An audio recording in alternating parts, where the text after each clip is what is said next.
professional, or mahilig ka talaga mag-gamer, or first-timer ka. So most of these players may be first-timers, and what if I'm a first-timer player under Playtime? Am I eligible to join the Epic Car Giveaway?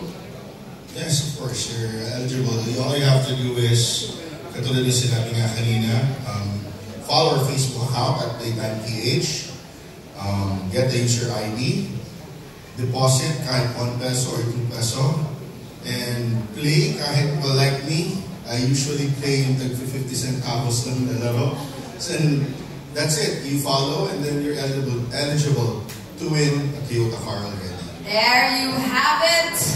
That is it. All you gotta do, whether you're a gamer, a casual one, a first-timer, you are eligible. I would do that at 50 centavos. Yes, actually, we have games slots na as low as 50 centavos, 88 centavos. Like with me, but I'm bored, I put in 100 pesos. Yung 100 pesos ko matagal na yun. So sometimes 1 week. And funny enough, kung saan yung 100 pesos ko, the other day naging 3,000 kasi playing slots. So okay lang. Enjoy your yes, time. Enjoy. 100 divided by 50 cents. Okay lang. I cannot math. Sorry. Yeah, we cannot. Kaya po tayo hosted. Hindi po tayo nagpamath. Yes. Yes, and ako, yung mga kamag-anak ko, they also Playtime games, no? And marami kasi po papagpilian. So as we mentioned, we have more than 2,500 games. So kahit saan doon, ang laruin mo, and nakafollow ka sa Facebook page, you have a chance to win a Toyota car. Oh, you really will find a game that is for you that you fully enjoy. Yes. 2,500 pa naman, wala ka pang mahanap na what you're meant to play, right? Well, to your point, sabi mo, you're a new player in Playtime. But I'm pretty sure as a kid, you used to play arcade games in the mall. Yes.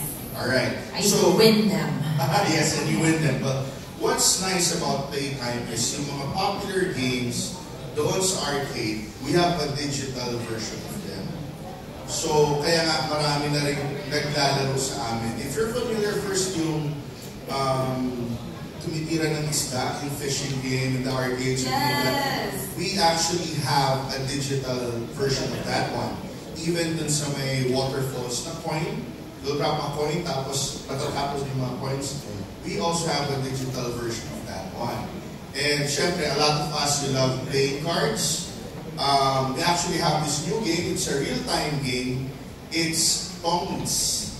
So, pwede ka makipaglaro sa mga kapwa mo tao na Tongits, basta nasa Pilipinas kayo, anywhere in the Philippines, through Playtime. Di ba yung Tongits, meron siyang medyo hassle kapag kulang kayo ng players in person. So in Playtime, you don't even have to wait. There's always going to be a player to play with you. Yes, yes. And wherever you are in the Philippines, yun, makakapaglaro kayo. So if kunyari, nasa Cebu ka, nasa Manila yung friend mo, nasa Pangasinan naman yung isa, as long as there's internet connection, makakapaglaro, yes. Okay, so the championship, kung may mga nanalo ng mga games nyo, they can always defend it through Playtime.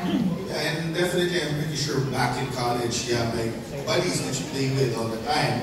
So, syempre, pag medyo nag-edad, you have your own life, right? And you don't get together all the time. But through Playtime, we can still play Tongits together and have fun.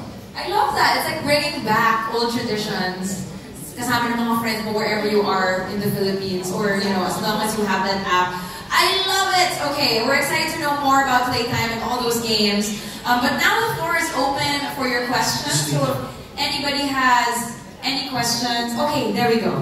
Hi, Joyce Benares from Manila Standard.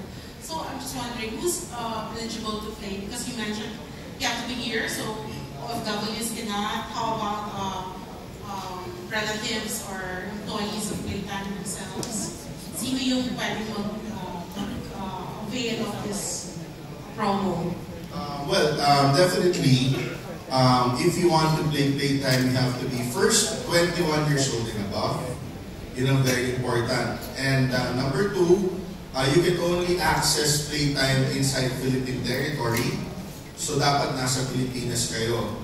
Number three, we know that government officials, soldiers, or whatnot are not allowed to play inside casinos or whatnot. So ganun din po sa amin. And unfortunately, gusto rin ko man manalo ng kotse kami mga empleyado. Bawal kami sumali sa promo na to. So, but kayong lahat, pwede kayong sumali at pwede kayong manalo. Yan. Got it. Me also? Again? Oh, yeah, definitely. Yes. Okay, I love this. Ano ko bibigay na? Joke lang. Of course, I want to win through the raffle with all of you guys. Thank you very much. We have another question from the back. Hello. John Mark Corpus po from Business World. Of all the things you could have given away for this achievement by Playtime, why cars? Why are you giving away cars as prizes for this activity? First of all, we know that this is what Filipinos need. Filipinos have the need for mobility to get from one place to another, from point A to point B. So we know that the Philippines also is a Toyota country. So that's why we decided, and of course we listen to our players, we listen to the Filipinos, and that's why we decided to give away Toyota cars for them. Adding to that, we all know that the public transportation in the country is yet to be desired, and a lot of things are yet to be done para maging perfect siya. Now, as she said, that transportation is very important to go to work, to have livelihood. So last time, if you guys are not aware, last year, ang ipinamigay namin is a Mio motorcycle.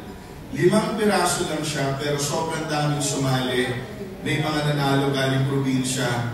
Nag-boost, dala lang yung helmet, kinuha yung motor, inuwi yung motor. So nakita namin na gusto talaga ng mga players namin magkaroon ng mga sasakyan. And this time, we wanted to get bigger and give more. Kaya ito, kotse ang pinamigay.